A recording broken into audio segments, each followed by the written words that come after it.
Olá, você que me segue no Rodrigo Silva, Arqueologia. Estamos de volta aqui para o nosso bate-papo semanal sobre Bíblia, teologia, religião e assuntos afins.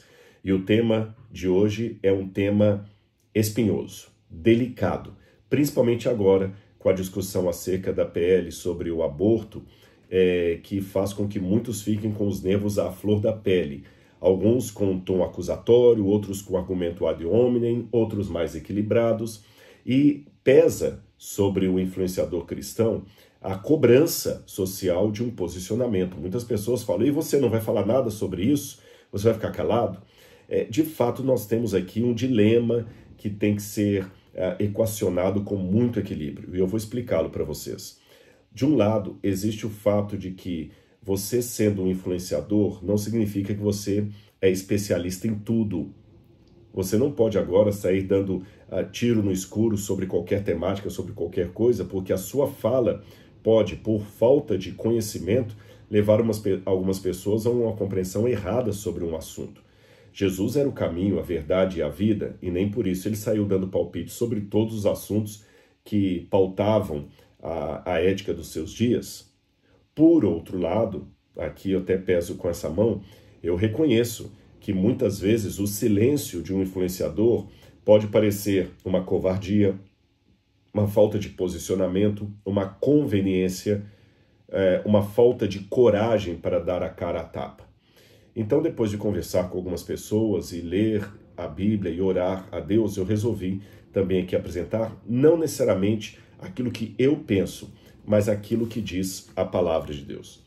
É lógico que quando eu falo a palavra de Deus, isso também está dentro do que eu penso, porque eu presumo que todos aqueles que são cristãos, ou pelo menos se dizem cristãos, a maioria da população brasileira, deveriam admitir que junto com essa declaração de cristianismo está o peso de considerar a Bíblia Sagrada a palavra de Deus. Não um livrinho qualquer aí com opiniões de homens, é a palavra de Deus. E sendo a palavra de Deus, eu devo usar essa palavra para pautar a minha fé e a minha prática, a minha crença e o meu comportamento diário, tá certo? Eu sei também que estamos num Estado laico e que muitas vezes na história, quando a igreja e o Estado se juntaram, o resultado não foi dos melhores. Eu tenho essa consciência e continuo reconhecendo que não estamos sob uma teocracia, porém sob uma democracia. Contudo, nessa democracia, ainda, pelo menos por enquanto, não sei por quanto tempo mais, por enquanto eu posso, como cristão, apresentar meu posicionamento. Então, o farei à luz da Bíblia.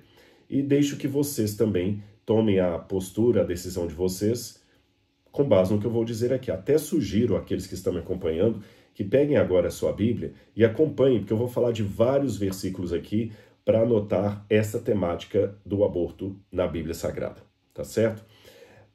Para fazer isso, é importante eu colocar uma introdução aqui primeiro. Alguns podem pensar, poxa, vai direto ao texto bíblico. Não, mas isso não seria responsável de minha parte. Então, a minha Bíblia está aqui, mas antes de abrir o primeiro versículo, eu tenho que dar uma introdução filosófica para vocês. Então, eu peço essa paciência para ouvir algumas questões não bíblicas que eu vou apresentar. A primeira delas é que, ao lidar com assuntos delicados, não sejamos simplistas em achar que tudo é preto no branco, sabe? É tudo o claro no escuro, o óbvio do ululante. Nem sempre é assim. Há situações na vida que os dilemas, por isso a palavra dilema, são muito fortes. Aliás, às vezes até a palavra dilema, ela não é o melhor termo para usar, porque às vezes nós temos um trilema, um quadrilema, são várias opções, e qual delas eu vou atuar? Outra coisa que devo ter em consideração é a diferença entre ética e moral. Ética é um princípio que não deve ser jamais negociado, mudado.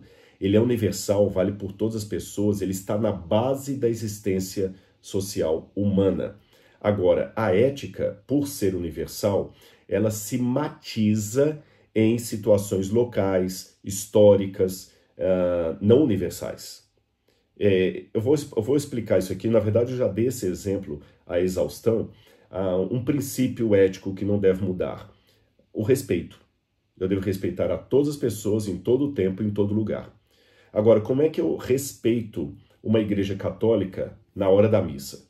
Eu entro na igreja, se eu estou com chapéu, eu tiro o chapéu diante do padre e dos católicos, por respeito àquela liturgia.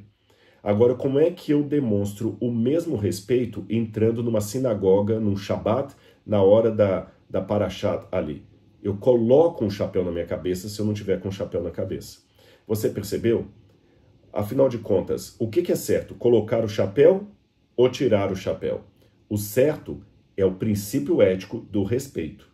Agora, esse princípio ético do respeito que não muda, ele varia quando você está numa igreja católica, ou quando você numa hora de uma missa, ou quando você está numa sinagoga na hora da Parashat. Percebeu? Isto não é ética relativista. Não é dizer que os fins justificam os meios ou que você pode mudar a ética a seu bel prazer. É que a ética é um princípio que ela pode se tornar histórica numa situação específica. E aqui um bom grau de sabedoria cristã é necessário para sabermos como agir em situações conflitantes. Inclusive, eu vou te sugerir que pesquise na internet o dilema do trem. Procurei o dilema do trem. Esse dilema do trem foi, inclusive, um teste aplicado com alunos do MIT dos Estados Unidos. E o que o dilema do trem mostra, basicamente? Situações éticas da vida em que o princípio entra, às vezes, numa situação de complicação ética. Vou dar um exemplo para você. Um trem de ferro está vindo em alta velocidade e há 4 pessoas ali presas no trem. 4 pessoas estão presas. Não dá tempo de você correr e desamarrar as 4 pessoas. Também não há tempo de parar o trem. Mas você tem na sua mão, aqui agora, uma alavanca que muda o trilho do trem. Se você mudar o trilho do trem, o trem vai deixar de matar aquelas 4 pessoas e você salvará 4 vidas. Mas calma, o dilema não é tão simples assim. Imagine que você também vê que no trilho que está à sua esquerda, existe um homem também amarrado. E você também não tem tempo de desamarrá-lo. Aí o que você faz? Para salvar a vida daqueles 4, você permite a morte daquele homem, que se você mudar a alavanca, automaticamente você provocou a morte daquele homem que estava do lado de cá. Ou você não quer provocar a morte daquele homem, mas provoca a morte dos outros 4 porque você não fez o seu papel na hora que poderia fazer, que é mudar o trem, ou seja, não teve uma intervenção de sua parte. Aí o dilema do trem vai piorando, vai piorando. E se você tiver dá para salvar as 4 pessoas, mas que tem um abismo, vai matar todo mundo do trem. E se você tiver do lado de cá um assassino, aí você mata porque agora é um assassino, e se for um bebê recém-nascido, então ele vai piorando cada vez mais o dilema do trem para mostrar que há situações éticas que não são tão simples. Para resolver essas situações, no passado, fora da Bíblia, houve pelo menos 3 sugestões. Uma de Aristóteles, uma de Immanuel Kant e a outra de Stuart Mill. Aristóteles promovia na Ética Nicômaco, que foi o livro que ele escreveu para o seu filho, Aristóteles promovia a ética da virtude e da autonomia.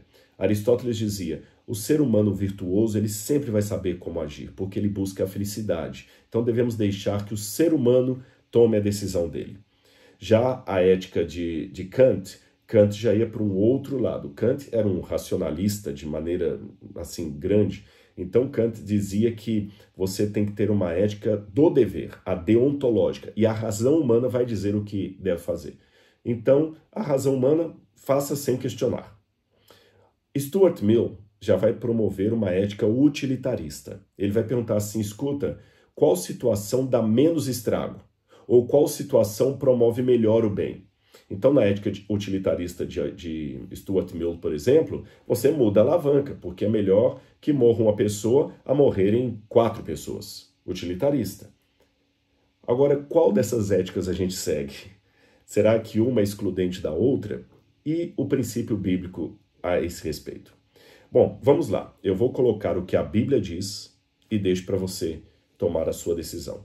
Levando em consideração que eu tenho que também ter na Bíblia claro aquilo que é um princípio bíblico que não muda jamais e aquilo que é uma moral bíblica. Lembra que eu falei da ética e da moral, que a ética não muda, mas a moralidade pode mudar? Por que eu digo isso? Porque se eu não separar na Bíblia o que é o princípio inamovível, o que é o princípio inalterável, do que é a moral aplicada, eu vou ter problemas, porque a Bíblia também manda apedrejar pessoas que não guardam o sábado. E eu, adventista, não vou sair jogando pedra em quem transgrediu o Shabat. A Bíblia também fala no sábado para não acender fogo dentro de casa. E como é que eu falo sobre isso? Paulo, em determinado momento, falou que as mulheres não podem falar nada na igreja, ficarem caladas. Então, repito, é importante na Bíblia saber o que é o princípio que não muda desde os tempos bíblicos até hoje e o que seria a aplicação do princípio. O que é ética, o que é moral. Tá bem? Mesmo porque, se eu não fizer essa separação na Bíblia, eu também vou achar que a Bíblia não tem nada a dizer sobre alguns assuntos que são modernos e não encontram eco direto na Bíblia Sagrada, por exemplo. Na Bíblia não tem nada sobre usar drogas ou não usar drogas. Não tem nada na Bíblia que me proíba de fumar crack. Não tem nenhum versículo na Bíblia que fala assim, não fumarás crack diante do Senhor. Por causa disso, agora eu vou liberar que uma pessoa use o crack. Na Bíblia também não tem nada que proíba, digamos assim, diretamente, alguém, deixa eu dar um exemplo aqui para vocês, alguém de colar numa prova. Não tem uma versão assim, não poderás colar numa prova. Não tem nada disso na Bíblia. Mas então eu tenho que achar o princípio bíblico para assim aplicar esse princípio que não muda a uma situação moral dos nossos dias. Tá certo? Então vamos lá, vamos ver princípios bíblicos que podem ser aplicados à questão do aborto. Primeiro, se você ler comigo Gênesis capítulo 1, versículo 28, você vai ver que o ideal de Deus é a santidade da vida, inclusive da vida intrauterina. Deus falou o seguinte, Gênesis 1, 28. Então Deus os abençoou e disse, sejam fecundos, multipliquem-se e encham a terra. E no capítulo 2, verso 7 de Gênesis, Deus disse, então o Senhor Deus formou o homem do pó da terra, lhe soprou nas narinas o fôlego da vida, e o homem passou a ser alma vivente. Um pouquinho antes, em Gênesis capítulo 1, 26, Deus disse, façamos o homem à nossa imagem, conforme nossa semelhança. Todos esses três textos que eu li, eles apelam para a vida como dom de Deus e para a santidade da vida. Tanto é que quando você vai para o Evangelho de João, capítulo 10, versículo 10, Jesus fala para que ele veio ao mundo. Evangelho de João, capítulo 10, versículo 10. O ladrão vem somente para roubar, matar e destruir. Eu vim para que tenham vida e a tenham em abundância. Veja bem, a vida, o princípio, olha a palavra que eu estou usando aqui, o princípio da vida é algo tão forte, tão delicado, tão importante à vista de Deus, que Jesus veio ao mundo trazer a vida, mesmo quando o mundo estava condenado à morte.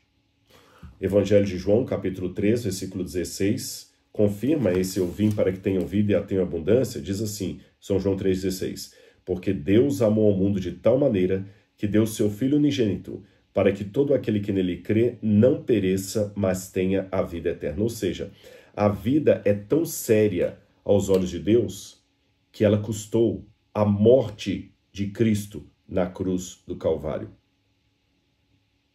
Então, se a vida fosse algo de somenos importância, Deus teria destruído Adão e Eva lá e teria refeito outra humanidade. Mas não, Deus falou, eu vou dar uma chance para vocês. E Deus considera a vida não é só do indivíduo que já nasceu, não. A vida da criança que não nasceu também está dentro desse elemento da santidade. Eu vou mostrar para vocês aqui Salmo 139, verso 16. Salmo 139, verso 16. Vamos ler com calma esse texto aqui, olha. Os teus olhos, é o salmista falando para o Criador, os teus olhos viram a minha substância ainda informe, e no teu livro foram escritos todos os meus dias, cada um deles, escrito e determinado, quando nenhum deles ainda existia. Ou seja, Deus já via o salmista quando ele ainda era matéria, substância informe. Onde? Na barriga da mãe dele. Dizem que quando a mulher está grávida de, parece que 3 ou 4 semanas, o bebezinho é do tamanho de um grãozinho de gergelim. Mas Deus já viu. É uma matéria informe ainda, mas Deus já viu. Vamos lá. Em alguns casos, Deus até deu instruções bíblicas pré-natais. Muito antes da medicina falar em medicina ou neonatal, Deus já dava orientações para bebês que ainda não tinham nascido. Quer ver? Vamos ver aqui Juízes, quando Deus fala de Sansão. Juízes capítulo 13, versículo 5. Juízes capítulo 13, versículo 5. Olha, Sansão nem tinha nascido. Olha o que Deus orientou aos pais de Sansão. Eis que você ficará grávida, falando com a mãe dele, e dará à luz a um filho, sobre cuja cabeça não passará navalha. O menino será nazireu, consagrado ao Senhor desde o ventre de sua mãe. Olha bem, consagrado não depois que nasceu, desde o ventre de sua mãe. Ora, isso é mais do que a consideração pela vida. Deus consagra um bebê antes dele nascer. Olha que interessante, na igreja geralmente nós apresentamos os bebês na igreja, em Israel era 8 dias após o nascimento, a criança era circuncidada, dava o nome dela, depois de 40 dias os pais o apresentavam ao Senhor no templo ou na sinagoga. Nós, cristãos, pelo menos os católicos batizam bebês, ou alguns protestantes que não batizam crianças apresentam a criança na igreja. Deus já consagrava isso até mesmo antes, quando a criança estava na barriga. Olha a experiência do profeta Isaías, Isaías 49, versículo 1 e 2. Olha a experiência do profeta Isaías. Escutem, terras do mar, vocês, povos de longe, prestem atenção. O Senhor me chamou desde o meu nascimento, desde o ventre da minha mãe, fez menção do meu nome. Desde o ventre da minha mãe, ele fez menção do meu nome. Quando eu vou para o verso 5, também diz a mesma coisa. Mas agora diz o Senhor que me formou desde o ventre para ser o seu servo. Jeremias também tem uma situação semelhante. Olha Jeremias capítulo 1, versículo 5. Quando Deus chama o profeta Jeremias, Jeremias está depois de Isaías aqui, capítulo 1, versículo 5. Antes de formá-lo no ventre materno, eu já o conhecia. E antes de você nascer, eu o consagrei e o constituí profeta às nações. Deus já tem planos para bebês que ainda estão no ventre da mãe. Aí você pode falar, não, Rodrigo, mas isso aí é Deus tendo planos para a criança. Não significa que a criança já... Olha, cuidado, porque a Bíblia também mostra que mesmo de maneira intrauterina, a criança pode sentir, ter sentimentos, inclusive de alegria ou de rivalidade. Quer ver? Vamos começar com alegria. Lucas, capítulo 1, versículo 15. Para quem está me assistindo, principalmente que é católico, você que preza tanto por Maria, mãe de Jesus, você que preza tanto pelos santos, é católico, então preste atenção. Olha quando Maria, que a Igreja Católica chama de Nossa Senhora, vai visitar Isabel. Maria já estava grávida de Jesus. Preste atenção nisso aqui. Isabel também estava grávida. A diferença de idade entre Jesus e João Batista é de 6 meses. Então, Maria deveria estar ali no seu primeiro mês de gestação. Isabel já estava do 6º para o 7º mês de gestação. Olha o que aconteceu. Vou ler para vocês aqui. Quando Maria chega para visitar Isabel, diz assim, Lucas capítulo 1, vou ler do verso 39. Naqueles dias, Maria se aprontou e foi depressa à região montanhosa da cidade de Judá. Maria já estava grávida. Entrou na casa de Zacarias e saudou Isabel. Quando Isabel ouviu a saudação de Maria, a criança lhe estremeceu no ventre. Então Isabel ficou cheia do Espírito Santo e exclamou em alta voz, bendita é você entre as mulheres, que isso até faz parte da oração da Ave Maria, benedictas tu in mulieribus, né? Não fala lá em latim, bendita és tu entre as mulheres, está aqui a frase de Isabel. Bendita é você entre as mulheres, e bendito o fruto do seu ventre. Olha, Jesus não tinha nem nascido, e ele já era bendito, ou seja, Jesus passou pelo mesmo processo gestacional de uma criança. Jesus um dia foi uma sementinha do tamanho de um gergelim, já estava crescendo, Jesus foi feto. E é com grande honra para mim receber a visita da mãe do meu Senhor. Pois, essa parte aqui que eu quero destacar, é Isabel falando ainda para Maria, Tão logo me chegou aos ouvidos a voz da saudação que você fez, a criança estremeceu de alegria dentro de mim. Ou seja, de acordo com a Bíblia, numa época em que nem se cogitava em termos médicos o que é uma medicina neonatal, a Bíblia já colocava que uma criança dentro do ventre de uma mãe pode sentir alegria e sentir até a presença do Espírito Santo. João Batista, com 6 meses de gestação dentro do ventre de sua mãe, já sentiu e pulou de alegria e tremeu ao sentir Jesus chegando. Isso é um mistério muito forte. O salmista falou que ele ainda era matéria informe, o Senhor já o conhecia. Isaías fala que já o chamava pelo nome. Também uma criança pode ter dentro do ventre rivalidade. Olha o que diz aqui Gênesis, capítulo 25, versículo 21. Gênesis, capítulo 25, ao falar do nascimento de Jacó e Esaú, olha o que Deus falou para Isaac. Gênesis 25, versículo 21. Aqui fala que Rebeca, a esposa de Isaac, orou porque ela estava infértil, estéril. Aí diz assim: Isaac orou ao Senhor por sua mulher, porque ela era estéril. O Senhor ouviu as orações dele e Rebeca, mulher de Isaac, ficou grávida. Na verdade, é Isaac que orou aqui, eu me equivoquei. Os filhos lutavam, isso aqui que eu quero destacar. Os filhos lutavam no ventre dela. Então ela disse: por que isso está acontecendo comigo? E ela foi consultar o Senhor. E o Senhor respondeu a Rebeca: 2 nações estão no seu ventre. Diz que os meninos, que eram gêmeos, já estavam lutando dentro dela, rivalidade dentro dela. E quando eles nascem, o segundo nasce com a mão agarrada no calcanhar do primeiro. Isso demonstra que a criança já tem algum tipo de consciência ali dentro do ventre. E antes que você pense que eu estou falando bobagem, leia Freud.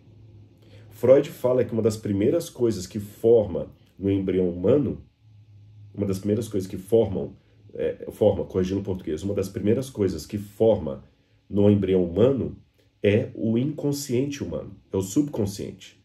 E esse subconsciente já começa a armazenar, agora que depois de Freud isso foi desenvolvido ainda mais pelos psiquiatras, pelos psicólogos, o subconsciente já vai organizando informações, sentimentos, dores, alegrias, desde a gestação.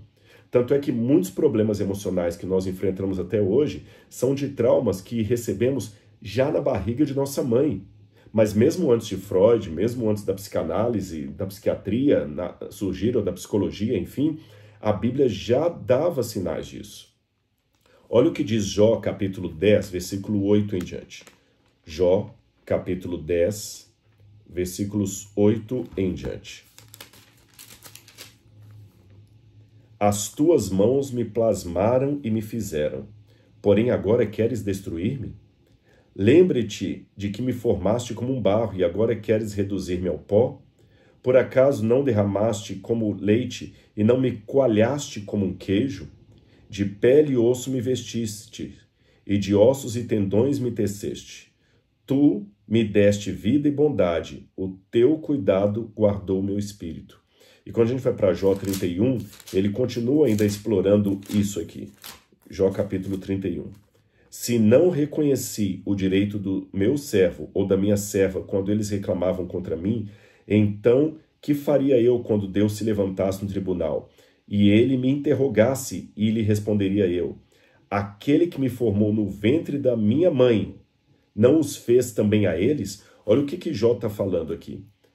Eu fui formado por ti, Senhor, desde o ventre. E se eu não cuidar dos oprimidos, o Senhor vai se levantar contra mim no juízo e vai falar o seguinte: olha, assim como eu cuidei de você no ventre da sua mãe, não deveria você cuidar também deles? Repito, meus queridos, há muita discussão na medicina, na bioética, a partir de quando a vida é vida. A partir da concepção, a partir de algumas horas depois da mulher concebida, a partir de quantos dias. Na medicina, até onde eu saiba, não há uma unanimidade a esse respeito. A partir de quando a vida humana é vida. Então não posso dizer, e também não sou bioético, nem médico, nem biólogo. Por isso que eu falei aquela minha precaução, não entrar em áreas que eu não sou especialista. Mas à luz da Bíblia, no ventre da mãe, a criança já tem sentimento, alegria, disputa, sensação do Espírito, cuidado de Deus, percepção divina.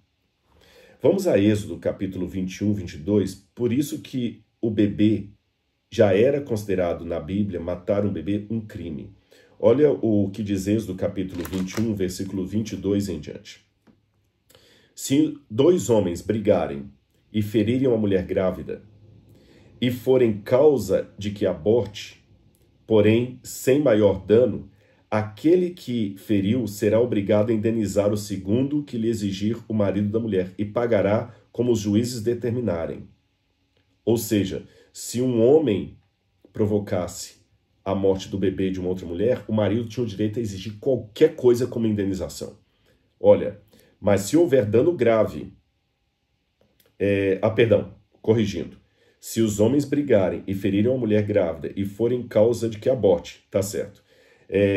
Agora, mas se houver dano grave, então o castigo será vida por vida, olho por olho, dente por dente, mão por mão, pé por pé. Queimadura por queimadura, ferimento por ferimento, golpe por golpe. Ou seja, se a mulher abortou, o marido da mulher fala assim, eu quero uma vida pela vida do meu filho, ele teria o direito. Percebeu? Ele teria o direito. Veja bem, eu vou repetir para vocês. Se homens brigarem e ferirem uma mulher grávida e forem causa de que aborte, porém sem maior dano, além do aborto, né? A mulher não morreu, mas perdeu a criança, aquele que feriu será obrigado a indenizar segundo o que lhe exigir o marido da mulher e pagará como os juízes determinarem. Ou seja, os juízes não determinam o que o outro deveria pagar, quem determina é o marido. Os juízes apenas obrigam que ele pague, porque veja bem, ele indenizar o que lhe exigir o marido. E os juízes falam, agora você vai ter que pagar. E o marido pode exigir o quê? Até a morte daquele homem. Olho por olho, dente por dente, vida por vida. Está aqui bem claro. Êxodo capítulo 20, versículo 13, também prescreveu de maneira muito clara o que significava a vida humana. Deus colocou aqui, não matarás, ou não mate. Que eu falei prescreveu porque a palavra prescrever, hoje ela sofreu uma semântica, e prescrever significa algo que já prescreveu, quer dizer, já não tem mais valor, você não pode mais imputar o crime, mas é que eu quero colocar prescrever no sentido de estabeleceu, tá certo? Deus colocou não mate. Eu não quero entrar no mérito da questão, mas eu sei que muita gente vai estar me perguntando isso aqui. Rodrigo, Deus falou para não matar, e você está incluindo isso aí até a questão do aborto, mas várias vezes na Bíblia Deus mandou matar até criança de peito e tudo mais.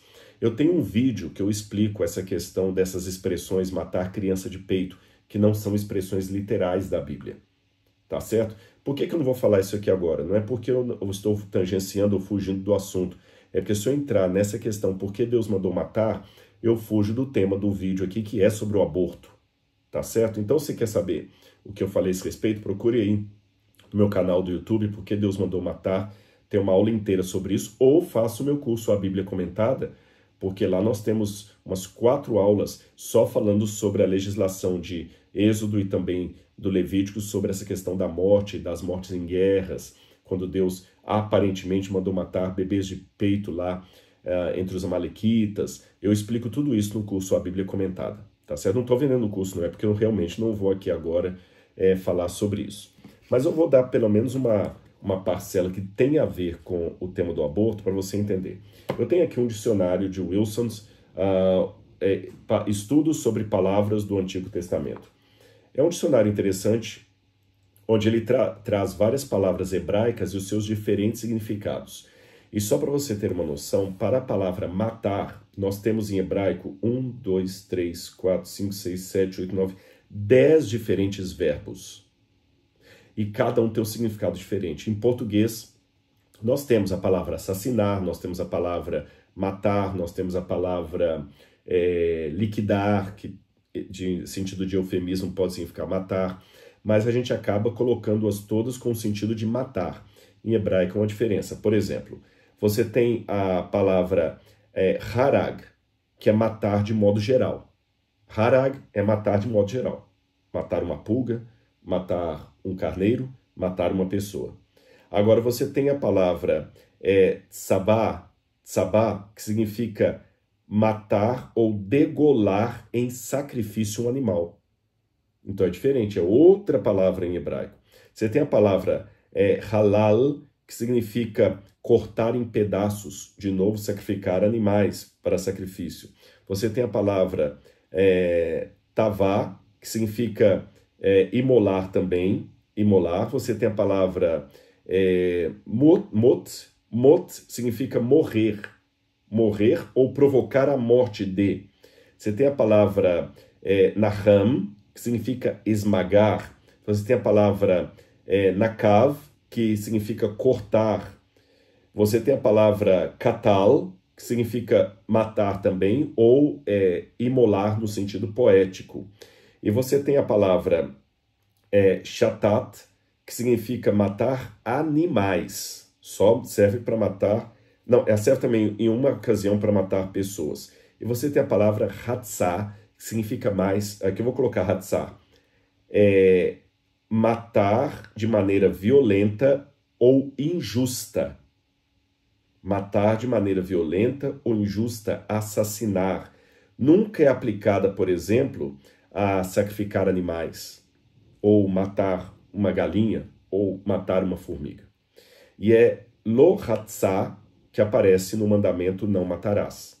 Então, quando Deus fala não matarás, ele não está aqui agora proibindo você de matar ratos na sua casa com um veneno. Nossa, não pode matar rato porque Deus falou não matarás. Não, porque hatzah não se aplica a animais nesse sentido.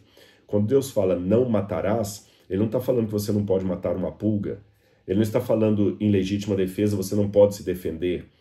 O termo é muito específico. Não matará aqui é não assassinar uma pessoa de maneira injusta, premeditada ou não, tá certo? De maneira covarde. É esse que é o sentido do não matarás. Então eu quero deixar isso claro para você não entender que o não matarás aqui, Deus está proibindo qualquer tipo de morte. Agora você tem que pensar. E uma criança que está no ventre de uma mãe, que não pode se defender, eu matar uma criança, eu estou me protegendo de quê? Tá certo? Ela não está me atacando. Ela não é um animal, é uma criança. Levítico capítulo 24, versículo 17, também Deus colocou muito claro. Quem matar alguém será morto. E isso aplica inclusive aquele caso lá que o marido pode exigir a morte do homem que na briga com ele provocou o aborto da sua mulher. 1 João capítulo 3, versículo 15. 1 João capítulo 3, versículo 15. Para mim esse verso aqui ele é mais forte ainda. 1 João capítulo 3, versículo 15. Todo aquele que odeia o seu irmão é assassino. E vocês sabem que todo assassino não tem a vida eterna permanente em si. Ou seja, a gente tem que aprender que administrar a vida, preste atenção nessa frase, administrar a vida inclui responsabilidade que limita meu desejo particular. Eu vou explicar isso de maneira bem clara. Administrar a vida inclui assumir responsabilidade que limita desejo pessoal. Posso dar exemplo para você? De repente, alguém que está ameaçando a minha família de morte, até na vontade de me livrar daquela ameaça, a minha vontade particular é que aquele sujeito morra. Porque se ele morrer, minha família vai parar de ser ameaçada. O meu desejo é que a polícia mate aquele sujeito. Mas eu, Rodrigo, não tenho direito de ir lá pegar um revólver e assassinar essa pessoa. Porque eu estaria incorrendo num crime perante a lei dos homens e perante a lei de Deus. Percebeu o que eu falei? Administrar a vida inclui responsabilidade que limita a minha vontade pessoal. Eu quero ler para vocês 1 Coríntios capítulo 6, versículo 19. 1 Coríntios 6, 19. Porque nós estamos vivendo uma antropologia hoje que diz que o corpo da pessoa é da pessoa. Meu corpo, minhas regras. Vamos ver aqui. Olha bem, 1 Coríntios, Não é capítulo 16. Deixa eu ver, que eu acho que eu tinha anotado aqui e passei rápido. Às vezes a gente vai de cor e você acaba se traindo. 1 Coríntios não é 16, é 1 Coríntios 6. Isso mesmo. 1 Coríntios 6, 19. Diz assim, olha.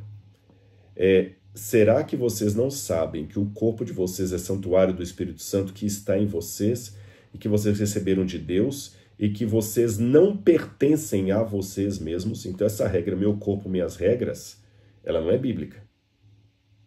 Porque vocês não pertencem a vocês mesmos. Então, por mais que eu esteja com vontade de fazer algo, não, meu corpo não é minha regra. Meu corpo deve ser a regra de Deus, porque vocês foram comprados por preço. Agora, pois, glorifiquem a Deus no corpo de vocês. E a Bíblia também coloca que é obrigação daqueles que são servos de Deus defender os vulneráveis. Deuteronômio capítulo 10, versículos 17 e 18. Deuteronômio capítulo 10, versículos 17 e 18. Pois o Senhor Deus de vocês é o Deus dos deuses e o Senhor dos senhores, o Deus grande, poderoso e temível, que não trata as pessoas com parcialidade, nem aceita suborno. Ele faz justiça aos órfãos e às viúvas e ama os estrangeiros. E até continua falando assim, portanto, amem os estrangeiros, porque vocês foram estrangeiros na terra do Egito. Olha aqui. Olha o que Deus falou para Israel. Amem os estrangeiros, porque vocês foram estrangeiros na terra do Egito. Eu acho que eu não estou incorrendo num erro hermenêutico de parafrasear a Bíblia assim. Amem o feto, porque vocês também foram fetos. Amem a criança que não nasceu, porque um dia vocês ainda não tinham nascido. Ezequiel capítulo 18, verso 20. Ezequiel 18, verso 20, também diz assim, olha. Ezequiel 18, verso 20. O filho não pagará pela iniquidade do pai, nem o pai pela iniquidade do filho. A justiça do justo ficará sobre ele, e a maldade do ímpio cairá sobre ele. O filho não pagará pela iniquidade do pai. O pai foi um violentador. Então é o pai que merece a punição, não o filho. Eu sei que muita gente está falando assim, Rodrigo, você não está olhando o caso da mãe, a mulher que passa por uma violência dessa, é muito complicado e tudo mais. Eu sei, por isso, eu sei não, eu faço uma ideia. Se eu falasse que eu sei, eu estou sendo mentiroso, porque eu nunca enfrentei isso na minha família ou comigo mesmo. Mas por isso que eu comecei essa conversa aqui apresentando para vocês o dilema do trem. Lembra o dilema do trem? Há situações que não são fáceis. Nós, muitas vezes, quando vemos uma situação de violência contra a mulher, nós estamos com a alavanca na mão. E aí, o que nós vamos fazer? Nós vamos virar a alavanca, poupar aquelas 4 pessoas e matar uma? Ou nós não vamos virar a alavanca para não sermos cúmplices da morte daquele um e vamos deixar que matem os outros 4? Realmente há situações na vida, meus queridos, que não são fáceis. Não são decisões assim que você decide dentro de um escritório. Por isso que eu acho que a posição de um cristão, em primeiro lugar, não é fazer piquete. Agora, sinceramente, é a minha opinião. Jesus nunca recomendou, havia muitas, como eu diria, injustiças em Roma. Muitas. Estude a história do Império Romano. Injustiça atrás de injustiça. Jesus nunca recomendou que seus discípulos fizessem piquete na frente dos quartéis militares de Roma, ou que fossem atacar senadores romanos. Quem faziam isso eram os zelotas. Os zelotas queriam abaixo Roma e fazer passeata e quebrar tudo e roubar dos ricos para dar para os pobres, anarquia geral, proclamar a guerra civil. Estude a história de Shimon Bar Giora, de Judas da Galileia, desses líderes rebeldes que o próprio Barrabás da Bíblia, ele foi escolhido no lugar de Jesus para ser solto pelo povo, que Barrabás era um líder salteador que queria, assim, quebrar tudo, queimar pneu em praça pública. E Jesus falava que não resistais ao perverso. E o perverso era Roma. Jesus parecia covarde demais. Então não acho que a postura cristã agora é falar assim, vamos agora todos juntos quebrar o pau, vamos entrar lá no Senado e fazer isso, vamos entrar na Câmara dos Vereadores, vamos fazer isso, vamos entrar em tal lugar e botar fogo, vamos fazer isso, vamos parar as vias públicas. Não é por aí. Seja o que decidir o governo decide não pode estar acima do meu compromisso com Deus. Eu sou obrigado pela Bíblia a ser um bom cidadão e cumprir com as regras que o governo impõe até o momento em que elas entram em confronto com uma regra bíblica. Por exemplo, enquanto o governo ficar pedindo para eu dar impostos, eu vou dar imposto. Mesmo que não for justo, eu vou pagar imposto, porque a Bíblia fala, dai a César o que é de César e a Deus o que é de Deus. A Bíblia não fala, dai a César o que é de César quando César for bonzinho. A Bíblia não fala, dai a César o que é de César quando César fizer vias públicas para vocês, der água encanada, quando o César não for corrupto. Não, a Bíblia manda dar a César. E César, na época de Jesus, Tibério, não era nada bonzinho. Paulo e Pedro, quando falaram, sejam submissos às autoridades superiores, orem pelos governos, eles estavam falando de Nero, que era um crápula. Quando no livro de Jeremias, Deus recomendou, orem pela paz da cidade que vocês vão morar, Deus estava falando da Babilônia, Nabucodonosor, a Babilônia, o símbolo máximo do mal, orem pela paz da Babilônia. Então, meu dever como cidadão, pelo que eu entendo da Bíblia, é ser um exemplo de cidadão. Porém, olha a contraposição aqui. Se esse mesmo governo, a quem eu sou obrigado a obedecer porque a Bíblia manda, soltar um decreto que eu deva adorar uma imagem, como Nabucodonosor fez perante todo o império, aí, nesse momento, a minha postura tem que ser como de Sadraque, Mesaque e Abdênego, os companheiros de Daniel, é ficar em pé, de braço cruzado, e não adorar a imagem do rei, mesmo que isso implique em perda da minha vida. Mesmo que isso implique em sanções econômicas sobre mim, porque no final dos tempos, o anticristo vai dar sanções econômicas para aqueles que não adorarem a imagem da besta. Não vai poder comprar nem vender.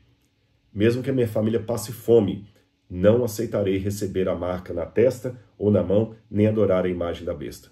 Nesse momento, eu não serei um bom cidadão. Mas em momento algum da Bíblia, Deus fala, quando o anticristo chegar, vocês vão agora fazer uma passeata para protestar contra ele, façam uma passeata contra Roma, não. Façam a desobediência civil. O que é a desobediência civil? É aquela que o Gandhi colocou, ou que Martin Luther King sugeriu. Os negros não podem mais sentar no mesmo lugar que os brancos no ônibus, então os negros não andam de ônibus. Desobediência civil, simplesmente assim. Tá bom, eu respeito, eu não vou quebrar ônibus, não vou queimar ônibus como Malcolm X queria, mas eu não vou pegar ônibus, simples assim. Martin Luther King, nós vamos fazer uma marcha pela paz. Pronto, e olha, Martin Luther King era cristão, mas Gandhi nem era. A mesma coisa o cristianismo. Então, com relação a qualquer decisão que for tomada do governo em relação a esse assunto do aborto, eu devo deixar que a Bíblia me oriente. E se na minha comunidade, na minha igreja, houver uma menina que sofreu uma violência e ela ficou grávida e a família está agora no dilema se deve seguir com a gravidez ou não. Eu acho que, como um representante de Cristo, eu devo chegar para a família e mostrar todos os versículos da Bíblia e não apenas dar uma aula de teologia. É minha obrigação dar um amparo psicológico, financeiro, moral para essa família. E se a menina decidir não continuar com a gestação, que nós respeitemos a decisão dela, mesmo que a minha for diferente. Se ela está amparada pela lei e ela resolveu não continuar, eu respeito. Eu respeito a decisão dela. Eu não obrigo tirar, não obrigo deixar. Agora, seja qual for a decisão que ela tomar, eu tenho que, como comunidade cristã, envolver aquela menina que sofreu um baque muito grande. Detalhe, por favor, ouça aqui com atenção. Porque o que eu acabei de falar agora vai ter muita gente dizendo assim, ele está a favor do aborto, ele está a favor do aborto. Opa, nós estamos falando de um caso específico de uma menina que foi violentada. Há outros casos delicados também de risco de vida para a mãe, são situações atípicas. Então, por favor, não coloca na minha conta aquilo que eu não falei, tá certo? Situações atípicas, situações que ninguém deseja, devem ser tratadas como situações atípicas. Uma violência contra uma menina, eu estou evitando usar a palavra aqui, vocês sabem qual, uma violência contra a mulher que redunde em gravidez, uma situação de saúde com risco de vida, são situações atípicas, são diferentes daquelas marchas que estão tendo por aí, de meu corpo, minhas regras, eu faço o que eu quiser, eu tenho que ter o direito, como alguns países dão, o direito para a mulher terminar a gestação, como ela, dar fim à gestação como ela bem entender. Uma amiga minha, que ficou grávida na Europa, ela disse que quando ela foi fazer o neonatal lá, disse que já perguntaram se você vai querer continuar com a gestação ou não. Como assim? Não, se você quiser tirar, a gente tem o espécie de SUS aqui que tira. Nem perguntaram o motivo. Há países da Europa que a coisa se descambou para tal momento que a mulher não precisa nem ter nenhuma razão para isso. Ela pode, já pergunta, faz parte do protocolo. Você vai querer prosseguir com a gestação ou não? Como, sabe? Como assim? Então, realmente, a vida está sendo banalizada. As leis pró-aborto estão sendo, assim, uma banalidade no mundo. Então, para deixar bem claro, eu li na Bíblia para vocês o princípio bíblico da santidade da vida. Situações excepcionais devem ser tratadas como situações excepcionais e não cabe a mim decidir pelo outro. Eu posso apresentar para ele a Bíblia e oferecer o apoio espiritual, psicológico e material muitas vezes. Banalizar o que é excepcional é estupidez. Não reconhecer o excepcional também é estupidez, porque é muito fácil. A gente também aqui, dentro do meu escritório aqui, eu não estou com uma filha nessa situação, falar, não pode, até o dia que acontece em casa. Você compreende? Até o dia que acontece em casa. É igual quando alguém falou do suicídio, é muito fácil emitir opinião sobre suicídio até o dia que você tem um suicida na família. É muito fácil emitir opinião sobre quem usa drogas até o dia que você tem um filho viciado em casa. Quando você tem o problema na sua porta, a sua compreensão do assunto muda. Então, cuidado para também não sermos irresponsáveis em emitir opiniões gratuitas sobre uma situação que não está dentro da minha casa. Que a sensibilidade é outra. É muito fácil resolver problemas dos outros. Então, repito, situações excepcionais devem ser resolvidas de maneira excepcional. E nessas situações excepcionais eu mostro o que a Bíblia diz e deixo para a pessoa decidir e dou o amparo para ela dentro da legalidade, dentro da Bíblia. Situações não excepcionais não podem ser traduzidas como excepcionais. Então não podemos banalizar a situação. Não podemos banalizar aquilo que é excepcional. E ter coerência, princípio cristão, e saber que vida intrauterina não é coisa para ser tratada de qualquer jeito. Tá certo? Não é coisa para ser tratada de qualquer jeito. Então eu espero ter deixado clara a minha posição, o que eu li na Bíblia a esse respeito. O assunto é sério, demanda honestidade intelectual bíblica, demanda respeito pela vida intrauterina e também por aquela que está concebendo, e demanda, acima de tudo, a não banalidade do assunto, que é o que alguns querem banalizar, querem tornar o negócio agora uma licença para matar, sabe? Qualquer coisa válida. Como eu disse, que aconteceu com minha amiga na Europa. Você quer prosseguir com a gestação ou não? A que ponto chegamos? A que ponto chegamos? Onde alguns tratam o bebezinho que está dentro da barriga como se fosse, sei lá, algo que você comeu e fez mal e você vai expelir com um bom remédio. Não é assim que funciona, não. E mesmo para aquela que decide não prosseguir com a vida e tem amparo legal, ela também vai ter muitas sequelas emocionais do feito. Então, muito cuidado, pastoral, paternal e, acima de tudo, respeito pela vida humana. Que Deus abençoe você, estude a palavra de Deus, você pode até não concordar comigo, mas eu coloquei aqui a minha posição à luz do que eu leio na Bíblia Sagrada. Um grande abraço e até o nosso próximo encontro. Tchau, tchau.